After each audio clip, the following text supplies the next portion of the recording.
कभी दादी चक्की के इस कोने पे गिर रही है, कभी उस गिर रही है, कभी ऊपर उछल रही है, ऐसे ऊपर हवा में दोनों पैर, हाथ और नीचे धड़। जय श्री राम दोस्तों। मैं हूं आपका होस्ट अंशुमन डागर और स्वागत है डागर टॉक्स में। और आज हम आपके लिए फिर से एक नया और बहुत ही रोमांचक सुपर किस्सा लेके आए हैं अपने पुराने होस्ट डॉक्टर संजीव डागर के सामने। नमस्कार दोस्तों।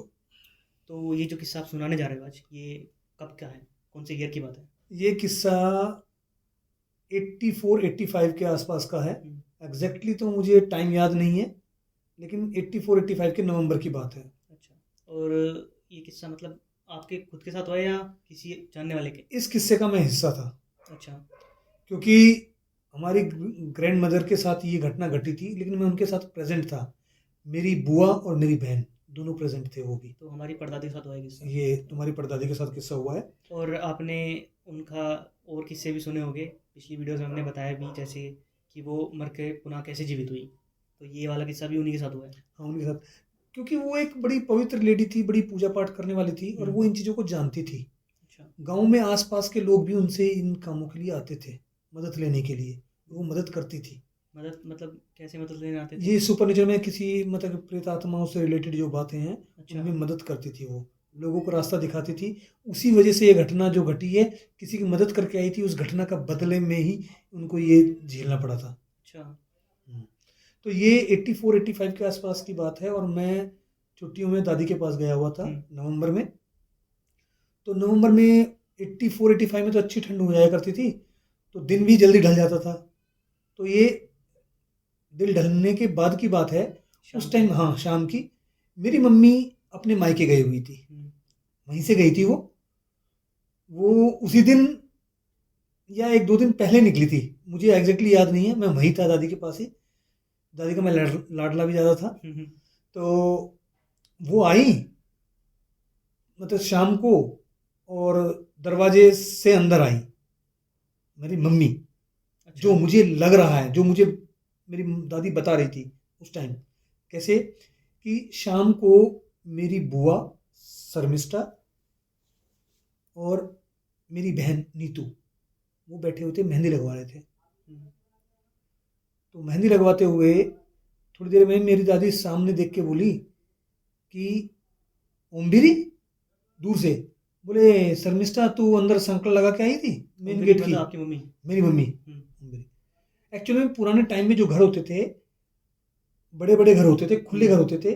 तो आगे दो कमरे थे बड़े बड़े, और फिर बीच में बहुत लंबी ओपन एरिया था। फिर बहुत बड़ा बरांडा था, उसके पीछे कमरे थे। और उन बरांडों में एक इस कोने में और एक इस कोने में चाकी लगी हुई थी, हाथ वाली उस टाइम।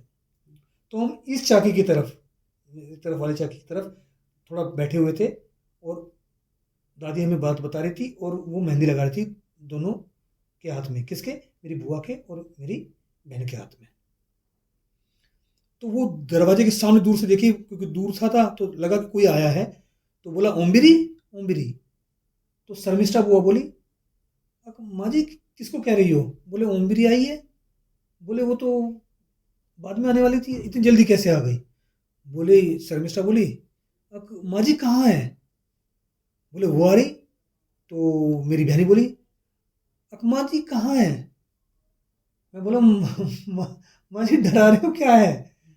बोले, नहीं दिखिए आ गई, ये इस कोले के पास पहुंच गई। तो उनको दिख रही थी सिर्फ? उनको दिख रही थी, और हम घबरा रहे थे। तो हम बोले, माँ जी आप रहने दो, बात मत करो। बोले, नहीं बेटे, इसकी इतनी हिम्मत कि ये बोल नहीं रही कि शाम को आ गई, बिना बताए आ गई। तो वो क्या हुई कि जो अंदर आ रहे थे वो साइड में को हो गई, और वो दूसरी चक्की की तरफ जाने लगी। तो मेरी दादी बोली, मैं बताती हूँ तेरे को। वो खड़ी होने लगी, हम दादी का हाथ पकड़ लिया।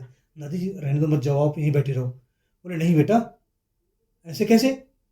बोल नहीं रही, मैं इतनी देर से नाम ले रही हूँ ओमगिरी का, यानी मेरी मम्मी का, और वो बोल नहीं रही। उसकी हिम्मत, क्योंकि कद काठी वैसी लग रही थी उन्हें। तो वो चक्की के पास जाके खड़ी हो गई। कौन? जो अंदर आई थी। और मेरी दादी उसके पीछे जाने लगी।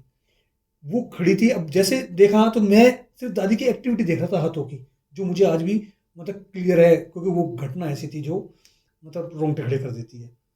तो वो फेस करके उधर को बता रही थी दादी कि इस तरह गई, और उन्होंने क्या किया सीधा हाथ मारा उसके, सिर्फ यूं इस तरह से हाथ गया दादी का, और उन्होंने कर दिया, जो मुंह घुमाया।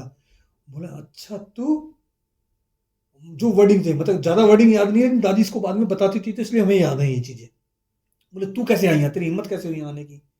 बोले तूने तो मेरा रास्ता बंद किया है, जो दादी बता रही थी मुझे, कि तूने ही तो ये रास्ता बंद किया है हमारा, जहाँ मुझे जाना था वहाँ जाने नहीं दिया, तो कहाँ थी, यहीं तो आती मैं। अब मतलब दादी को दिख रहा था कि वो असली में कौन था। हाँ, असली में कौन था?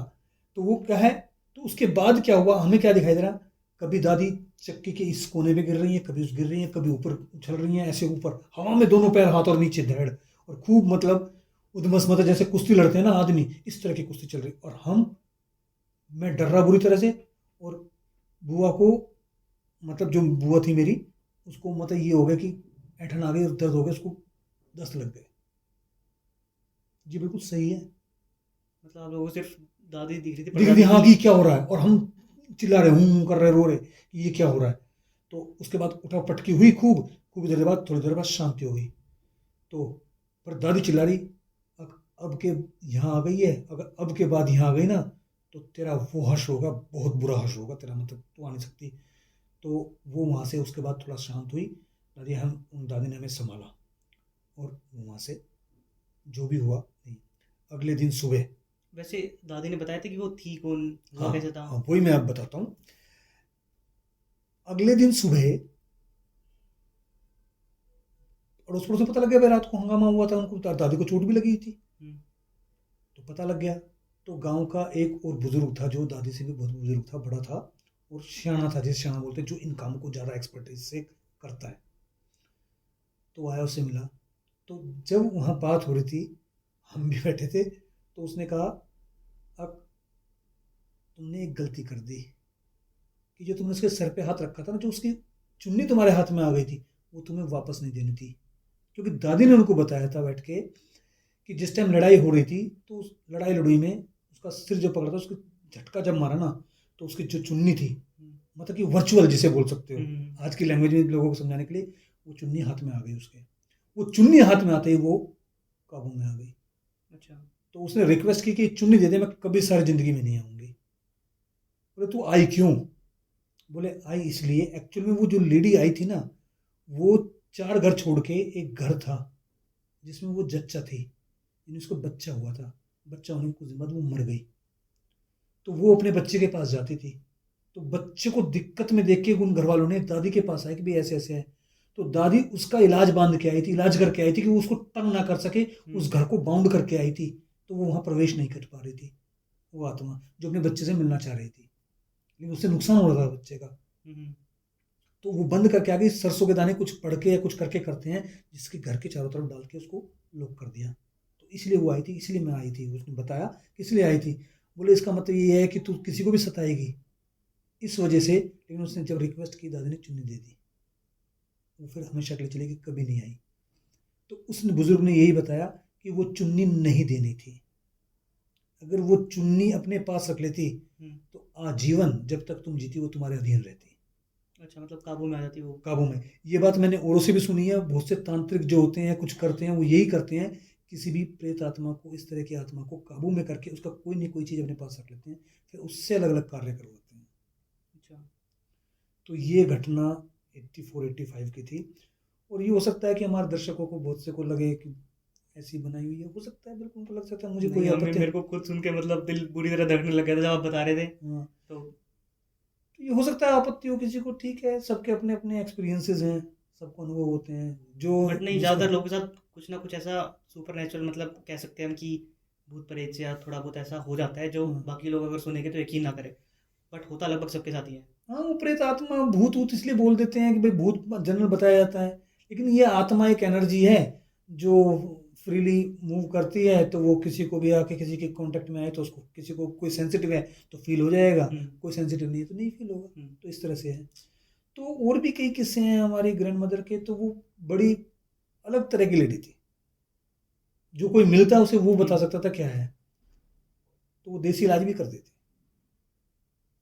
तो ये कहानी है उनकी। अब ये बिल्कुल सच्ची कहानी है। ये तो आज का जो किस्सा था, ये तो मतलब कुछ ज़्यादा ही डरावना सा हो गया, तो मेरे को सुन के खुद अजीब लग रहा है बहुत ज़्यादा। बट सुनने में काफ़ी मज़ा आया। और ऐसे उम्मीद रखते हैं हम आगे भी बहुत सारे एपिसोड्स हैं। तो आप सब वीडियोस को लाइक करें, शेयर करें और सब्सक्राइब भी करें। Thank you.